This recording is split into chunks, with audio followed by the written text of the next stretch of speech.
गौरव हत्याकांड के बाद क्या अब मौत के डर से पति अपनी पत्नियों की शादी प्रेमियों से करवाने के लिए मजबूर हो रहे हैं। पति बोला तुम जाओ, बच्चों को मैं खुद पालूंगा। फिर बॉयफ्रेंड से करा दी पत्नी की शादी। पूरा गांव बना रहा गवाह है। ड्रम से बचने का सही तरीका अपनाया भाई ने। खबर है उत्तर प्रदेश के संत कबीर नगर से। यहाँ एक पति ने अपनी पत्नी के प्रेमी से शादी करवा दी। बताया जा रहा है कि पत्नी किसी लड़के से प्रेम करती थी। ये बात उसके पति को पता चली तो उसने उस दोनों की शादी करवा दी और पति ने कहा कि तुम जाओ, बच्चे को मैं खुद पालूंगा। उत्तर प्रदेश के संत कबीर नगर जिले से एक अनोखी और चौंकाने वाली घटना सामने आई है, जहां एक पति ने अपनी पत्नी की शादी उसके प्रेमी से करवा दी। यह घटना समाज के पारंपरिक रिश्तों और नैतिकता को लेकर नई बहस छेड़ सकती है।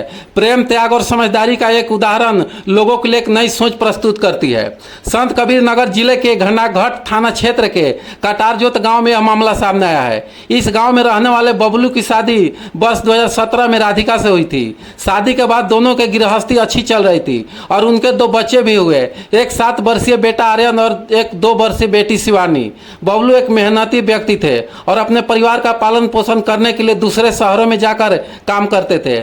इसी दौरान उनकी पत्नी राधिका के नजदीकी गांव के एक युवक विकास से बढ़ने लगी। धीरे धीरे नजदीकी प्रेम संबंध में बदल गई। जब बबलू को इस रिश्ते की जानकारी हुई तो उन्होंने अपनी पत्नी से बात की और उसे समझाने का प्रयास किया। उन्होंने यह भी सोचा कि शायद एक क्षणिक आकर्षण है और समय के साथ यह खत्म हो जाएगा, लेकिन राधिका ने स्पष्ट रूप से बताया वह विकास से प्यार करती है और उसी के साथ रहना चाहती है। ऐसे मामले में आमतौर पति तो गुस्से में आकर पत्नी के साथ मारपीट करता है या फिर सामाजिक दबाव के चलते उसे घर से निकाल देता है। कुछ मामलों में कानूनी विवाद भी शुरू हो जाती है, लेकिन बबलू ने एक अनोखा रास्ता चुना। बबलू ने अपनी पत्नी की इच्छा को प्राथमिकता दी और फैसला किया कि अगर राधिका खुश रहना चाहती है तो उसे उसके प्रेमी के साथ रहने देना चाहिए। उन्होंने समाज और परिवार के डर को दरकिनार करते हुए अपनी पत्नी के प्रेमी से शादी करवाने का फैसला लिया।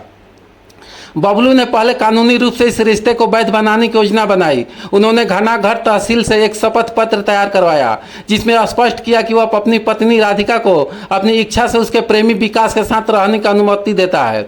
इसके बाद गांव के प्रसिद्ध दनीनाथ शिव मंदिर में एक शादी समारोह का आयोजन किया, जहां राधिका और विकास की शादी करवाई गई। इस शादी में गाँव के कई लोग उपस्थित थे। इस अनोखी घटना की खबर फैलते ही पूरे गाँव और आसपास के इलाकों में चर्चा होने लगी। कुछ लोगों ने बबलू के इस फैसले की प्रशंसा की तो कुछ ने इसे सामाजिक मान्यताओं के अवहेलना मानी। उन्होंने बबलू के उदारता और समझदारी की सराहना की। उनका मानना था कि जबरदस्ती के रिश्ते से बेहतर है कि व्यक्ति अपनी खुशी के अनुसार निर्णय ले। उन्होंने इसे एक प्रगतिशील सोच का उदाहरण बताया। कुछ लोगों का कहना था कि यह समाज की परंपराओं के खिलाफ है। उनका मानना था कि शादी की एक स्त्री अपनी पति के प्रति वफादार रहना चाहिए। कुछ ने कहा इसे गलत उदाहरण स्थापित हो सकता है। जब पत्रकारों ने बबलू से इस फैसले के बारे में पूछा तो उन्होंने कहा, मैंने अपनी पत्नी को कभी भी जबरदस्ती अपने साथ रखने की अनुमति नहीं दी। अगर वह मेरे साथ खुश नहीं थी और किसी और के साथ रहना चाहती थी तो उसे रोकने का कोई मतलब नहीं था। मैंने वही किया जो मुझे सही लगा। बबलू की यह सोच आज के समाज के लिए एक नई मिसाल पेश कर सकती है।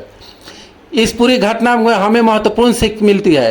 प्यार में जबरदस्ती नहीं होना चाहिए। अगर कोई रिश्ता केवल सामाजिक बंधनों के कारण बना हुआ है लेकिन उसमें प्रेम नहीं बचा तो उसे जबरदस्ती निभाने का कोई मतलब नहीं है।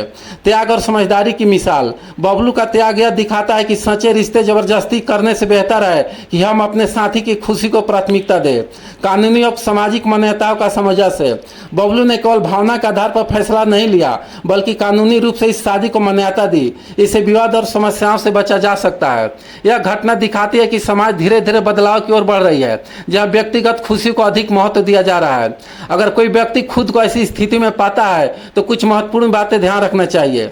खुले विचारों से बात करें। जब फैसले से पहले कानूनी विशेषज्ञ से सलाह जरूर ले। सामाजिक दबाव को नजरअंदाज करें। समाज हमेशा कुछ कहेगा लेकिन अनंततः अपनी खुशी को ही प्राथमिकता दे।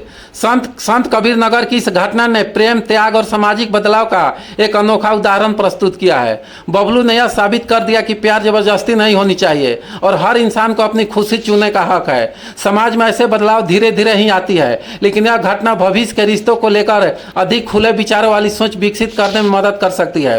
क्या आप इस फैसले से सहमत है? क्या आपको लगता है कि बबलू का फैसला सही था? तो अपने कमेंट बॉक्स में जरूर बताएं।